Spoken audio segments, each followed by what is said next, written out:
Psychic Judge's 10 laws from your nightmares. Look, the justice system, we all know it's flawed, but have you ever stopped to think, you know what this needs? More people seeing into the future. Well, buckle up, buttercups, because we're about to dive head first into a world where judges swap gavels for crystal balls.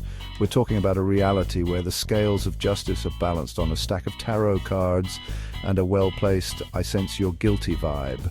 Over the next few minutes, we're going to explore 10 hypothetical laws, each more ridiculous than the last, that could exist if psychic powers held sway in our courtrooms.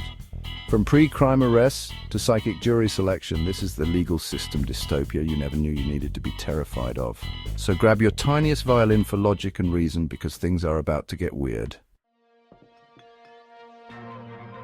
First up, imagine a world where no judge can issue a simple parking ticket without first consulting the spirit realm. That's right, folks. In this legal hellscape, every ruling, from a noise complaint to a murder trial, hinges on a judge's ability to contact their local psychic medium. Picture this. The courtroom is silent, the jury is on the edge of their seats, and the defendant nervously awaits their fate. But instead of announcing the verdict, the judge whips out a Nokia 3310 because apparently spirits prefer a retro vibe, and dials up their psychic advisor. "Hey Brenda, it's me, Judge Miller. Yeah, I'm just calling about the Jones case. Yeah, the murder one. What does your gut say?" Suddenly being judged by a jury of your peers feels like a walk in the park compared to being at the mercy of Brenda's vague premonitions and whatever questionable advice she got from her Reiki circle that morning. And let's not forget the billable hours. Those psychic consultations are going to cost taxpayers a fortune. But hey, who needs affordable healthcare when you can have a justice system fueled by incense and vague pronouncements? Next, we enter a legal dimension where lawyers become about as useful as a screen door on a submarine. Why bother arguing a case based on facts and evidence when a psychic can just swan in and declare, "Nope, my vibes say otherwise"? In this world, courtroom dramas devolve into a battle of the psychics. Forget the prosecution and the defense attorneys. It's all about whose psychic has the stronger aura that day. And good luck appealing a decision based on a feeling. Imagine trying to explain to your lawyer that actually you couldn't have stolen the Hope Diamond because you were busy astral projecting at the time. They'll be like, "Great story, Greg, but Brenda from the Psychic Friends Network says otherwise. And she also said you should invest in Bitcoin back in 2011. And let's be real. Who needs pesky things like due process and the presumption of innocence when you can just trust Brenda's gift? In this system, justice isn't blind, it's just high. Now, let's imagine a world where every courtroom comes equipped with a mandatory psychic medium. Forget metal detectors and uncomfortable benches. From now on, courtrooms will feature comfortable throw pillows, mood lighting, and a dedicated Mystics Corner, complete with a crystal ball and a year's supply of sage. But here's the catch. These court-appointed clairvoyants aren't just there to add a touch of mystical ambience. No, they have a far more important role: to sniff out the truth. Or at least whatever vaguely truth-adjacent hunch pops into their heads. Suddenly, witness testimonies are cross-examined with a side of "Are you sure about that?" Because I'm getting a distinct feeling you might be harboring some negative energy about your neighbor's prize-winning geraniums. And don't even think about trying to object. Because in this brave new world, psychic intuition trumps legal procedure every time. It's like Judge Judy, but instead of common sense, she's armed with a deck of tarot cards and a direct line to the beyond. Chapter 4, Psychic Readings. The new fingerprint evidence. Buckle up, because in this legal hellscape, we've decided that psychic readings are as good as DNA evidence. Forget about forensic science. We're going full-on Miss Cleo on the justice system. Suddenly, every courtroom drama starts to sound like an episode of Long Island Medium. The defendant claims they were at a yoga retreat, Your Honor, but my spirit guides are telling me they were actually at a Nickelback concert, and they may or may not have stolen a loaf of sourdough bread earlier that day. And the best part, no one can disprove it. After all, how do you cross-examine a ghost? How do you discredit a premonition? You can't exactly call a dream expert to the stand. In this world, justice isn't just blind, it's wearing a blindfold, earplugs, and singing Bohemian Rhapsody backwards. Chapter 5, Psychic Performance Reviews, Judging the Judges. Hold on to your robes, judges, because in this dystopian legal system, you're not just evaluating cases, you're being evaluated yourselves. That's right, we're talking about mandatory psychic performance reviews for judges. Forget about legal qualifications and years of experience. What really matters is whether your aura is aligned with the universal consciousness or whatever other new age mumbo-jumbo the Psychic Council comes up with. Imagine a world where a judge can be deemed unfit for duty because their chakras are misaligned or because they scored low on the empathy scale according to a psychic medium named Moonbeam. And let's not forget the potential for corruption. Imagine a judge getting blackmailed with a particularly embarrassing past life reading. Sure, I'll rule in your favor as long as you promise not to tell anyone I used to be a hamster in a past life. In this world, the only thing more terrifying than facing a jury of your peers is facing a psychic who claims to know what you had for breakfast in a past life. Chapter 6, Pre-Crime Division, because Minority Report was a documentary. Apparently remember that Tom Cruise movie, Minority Report? Well, in this psychic-fueled legal system, it's less science fiction and more like a training manual.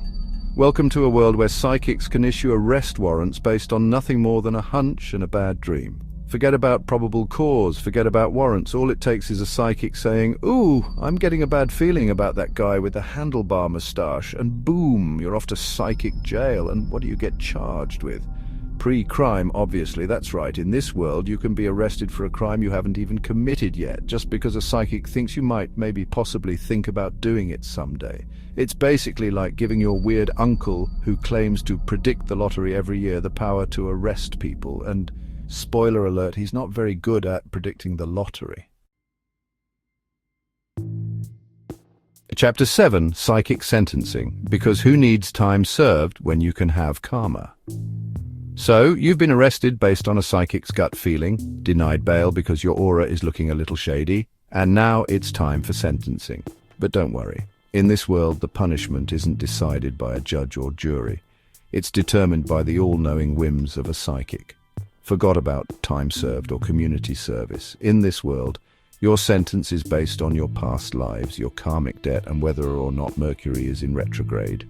You stole a car? Well, in a past life, you were a chariot racer who cheated to win, so clearly you need to be reincarnated as a slug for the next 500 years. It's basically a cosmic version of that game show where you pick a door and hope you don't get the one with the goat. Except in this case, the goat is your freedom and the host is a psychic with a questionable track record. Chapter 8, Psychic Executioner, the ultimate life or death hotline. Now for the truly terrifying part. In this psychic-controlled justice system, the death penalty gets a mystical makeover. Forget lethal injection or the electric chair. In this world, it's the psychic who decides who lives and who dies.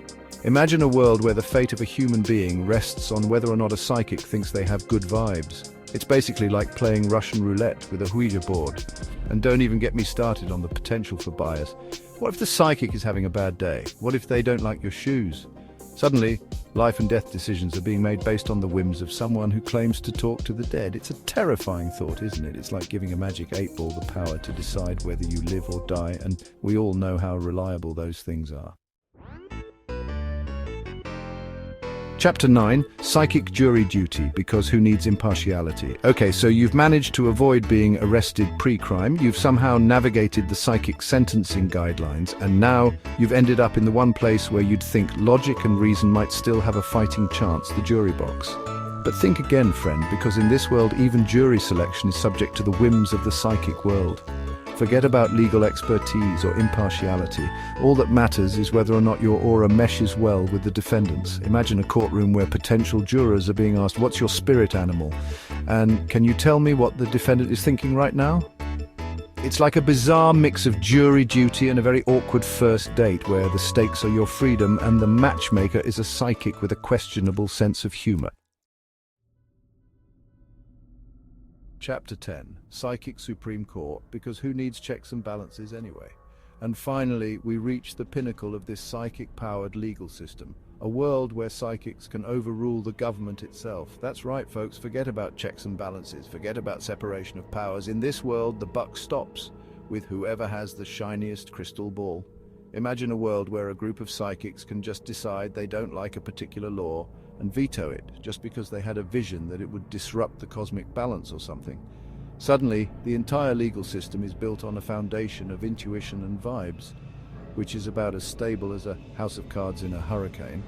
It's a recipe for chaos, confusion, and a whole lot of questionable legal rulings. But hey, at least we'll have some good stories to tell, right? So there you have it, 10 horrifying laws that could exist if we ever decided to let psychics run the justice system. It's a world of pre-crime arrests, psychic sentencing guidelines, and a legal system built on a foundation of intuition and vibes. Now you might be thinking, Montel, this is ridiculous. This would never happen in real life. And you're probably right, but it does make you think, doesn't it, about the importance of a fair and impartial justice system, about the dangers of letting superstition dictate the law, and about how much we probably shouldn't trust anyone who claims to talk to the dead. What do you think?